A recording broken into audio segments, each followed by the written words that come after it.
Hi, welcome back to houseimprovements.com. Today's video, I just want to show you how I would metal clad over some wood framing on this door. You could do the same thing on a window as well, but we're just going to deal with the door for today.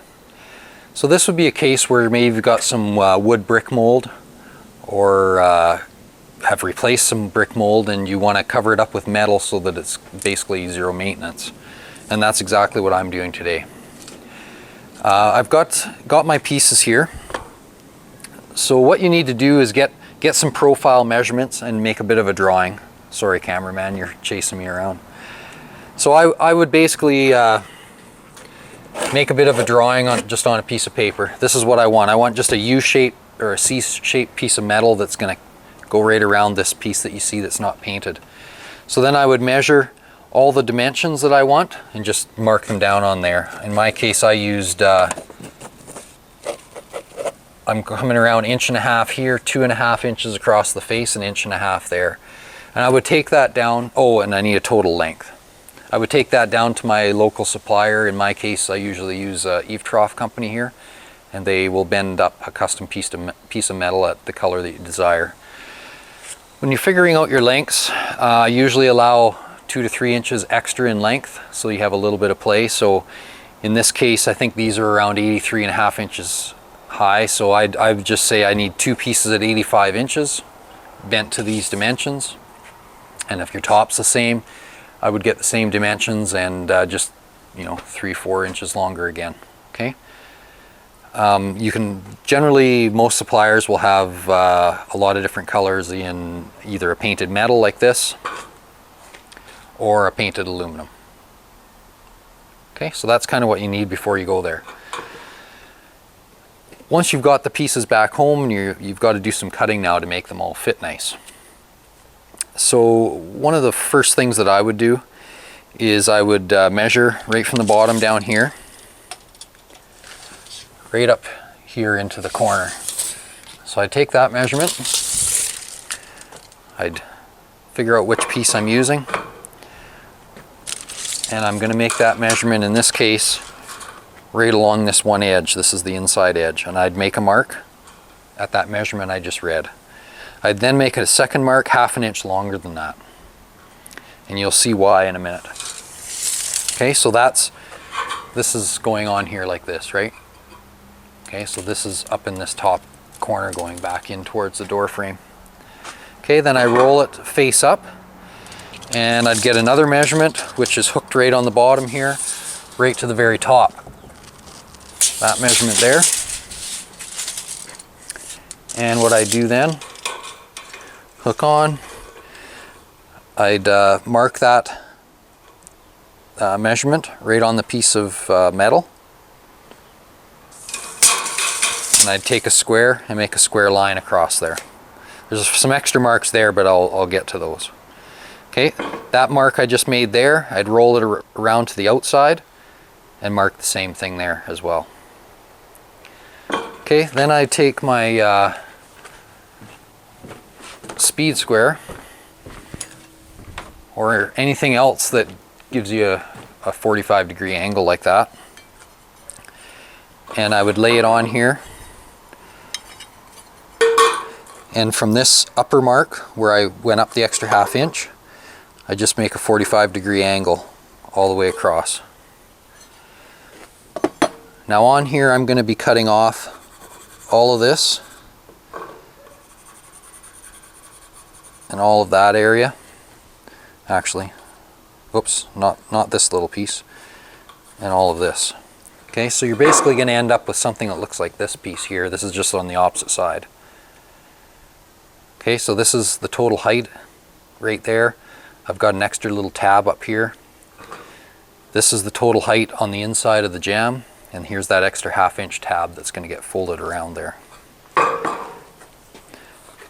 Now, something else that you'll usually come across is you're going to have to cut for where the threshold comes through here. Is this in the way? So you can see I need a cutout for this piece of threshold right here that's going to be in there. So I just take those measurements and I mark them down here on this edge, because that'll have to be cut out as well. Okay, Then simply with some aviation snips, you can cut out all these little pieces that you marked that you wanted to get rid of.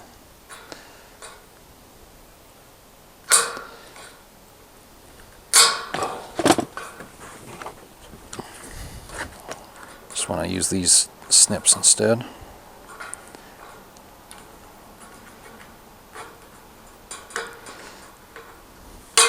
Okay, so I'll get that one down there cut, and these ones here. So like I said, I'm cutting out that area I scribbled on. So I'm just going to cut straight across on this line that I marked, like so. I'm going to cut straight across right back here. I'm just going to bend those up a little bit. Then just a slight angle here back to till that piece comes off.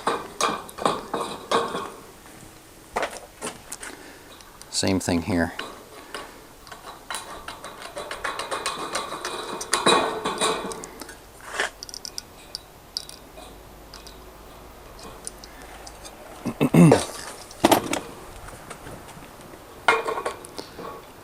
Now I can already hear the comments of the guys that do this for a living. And they're going to tell you that this is all wrong. And you know what? I'm sure there are better ways. This is how I do it. It works for me. It looks good when I'm done. So yeah, if you do this for a living, I'm sure you have all kinds of different tips and tricks. Now you can see my two pieces don't even quite look the same, but when it's all on the door, it's all going to look fine. I forgot to make one other cut right here so we can fold that up. Okay, so we've got our piece. I'm just going to bend this up. You could do this with pliers if you really had to. This bend is what I'm talking about. Okay, so we've got that all cut out. Now I just want to test fit it. So we want to put our sides on before the top.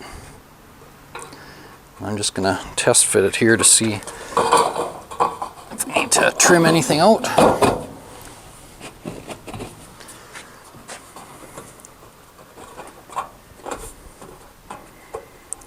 When they bend it, they'll over bend it so that it fits, kind of pinches on there. So sometimes it takes a little bit just to get it started on.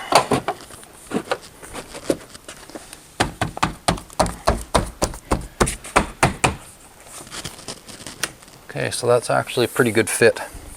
Now you're going to see, you can probably see there's a little bit of a gap here. You'll always have a seam there, obviously. Sometimes I'll have another piece of capping made up that'll cover this part back in here too. I don't in this case. There's going to be a storm door on here, so I'm not really too worried about that back in there. But this little groove here will get caulked with a color appropriate caulking afterwards too. So don't worry if you got a little bit of space showing there. But other than that, it fits good. It's long enough. It's fitting good around the threshold. Same thing there. There'll be a little bit of caulking. Finish that off. I'm going to slip the other side on.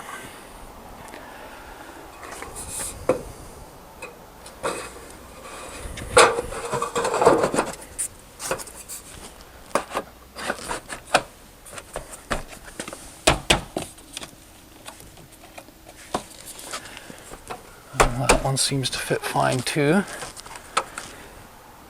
Just going to get a little stool.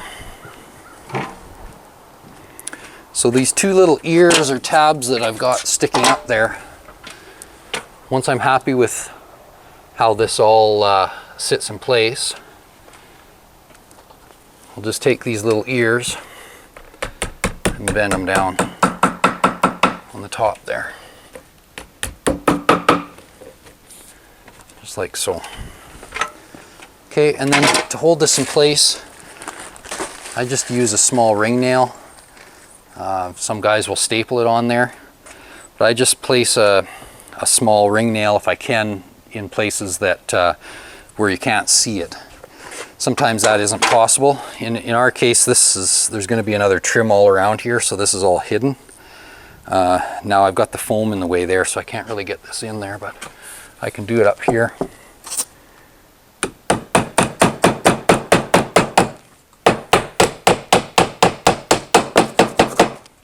Okay, and it doesn't take very many of them to secure it. I'm going to stick another one down here.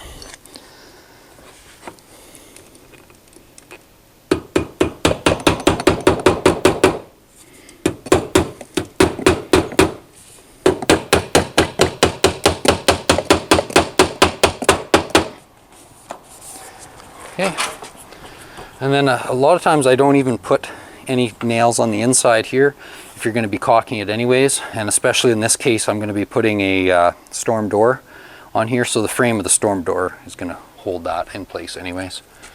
I'll just stick a couple nails on this side.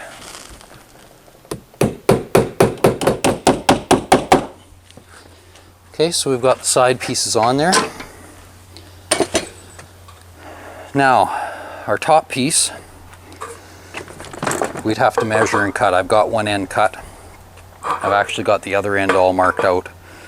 So basically you want to get a total measurement outside to outside here, and then I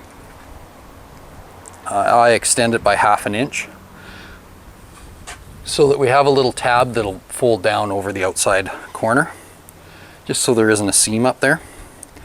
And that's what you can kind of see here. So here's my tab, which would be bent over after. And we've got our angle here, so it kind of gives it a mitered joint kind of look. And we've got our, this measurement to there is this inside length. So usually I get one end cut, and I'll kind of hold it up and just kind of double check that my other measurements look like they're going to be okay.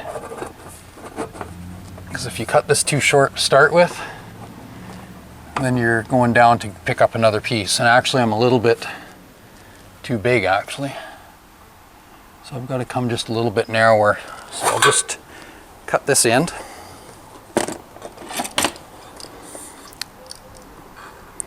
So this is the inside corner. Just cut that right along there. Now I want to leave the top long, that's that tab, but I'm going to cut right on that little corner right there, and I've got to cut this 45-degree angle.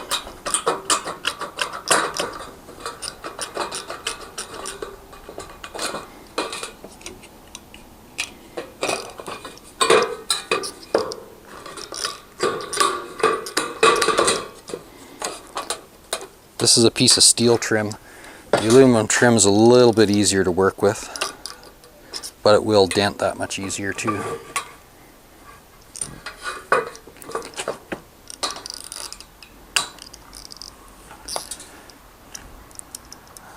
Right there, and I just need to snip this little piece.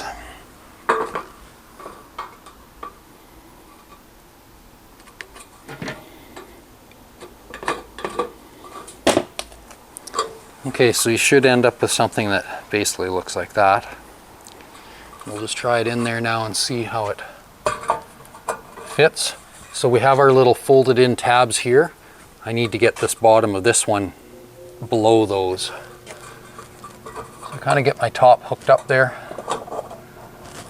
and stretch this down without hopefully scratching anything.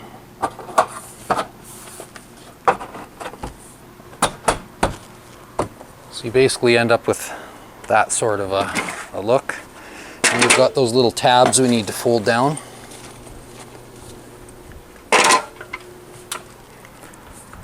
Now you can see my pencil line there. Once I wash this all off, you won't see that. It'll be a little cleaner.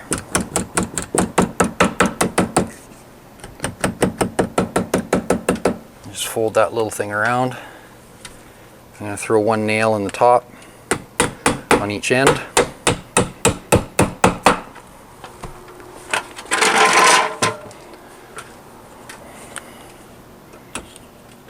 Actually, I'm going to throw this nail in here first.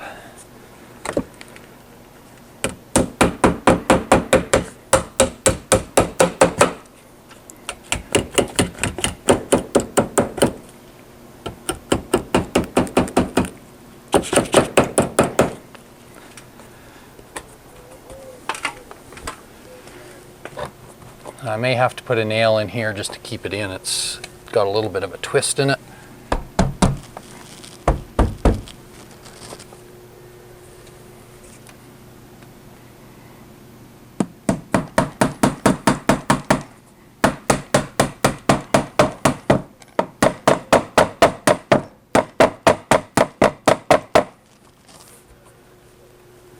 Okay, just like that. So you can see how now we've really cleaned it up. Looks nice and clean and maintenance free. And like I said, I'll run around with some exterior grade caulking around in that inside edge. I wouldn't try to caulk this because it's just going to attract dust and look dirty right away. You want to try to make that joint as clean as possible. I will take some spray 9 though and clean those pencil marks off. But so that's, like I said, that's what I do to do my metal cladding. It may not be quite as straight and fancy as a guy that does it every day, but these few steps that I've showed you will allow you to be able to do some for your own house. Not a bad idea to practice on a little piece too. It gets a little bit, you know, as you've seen me even struggling a little bit to just get around the corners and stuff. Sometimes you just got to hack it off so you have a, you know, can get a shorter piece to work with. But if you've got a little bit extra, just kind of practice your cutting on it before you actually make all your cuts. And just double check all your measurements. And believe me, I've had to go back and get a new piece made up because I screwed one up too. So don't be surprised if your first couple you have the odd mistake. So that's all I can really show you. And like I said, I believe I mentioned with a window, if you're doing a window, you want to do the sill first, then the sides, then the head. And that's just so that you get it lapping properly. Like here, this is lapped over this, so any water that comes can feed down. If we were lapped the other way, water could run down here and then in behind this. So with windows, start at the bottom first. So hopefully that answered any questions you had. If you still have some questions, please go to the forum instead of posting them in the comments. Just go to the forum and post your questions there so that we can answer you from that online platform. And click the thumbs up icon. That helps us quite a bit if you like this video.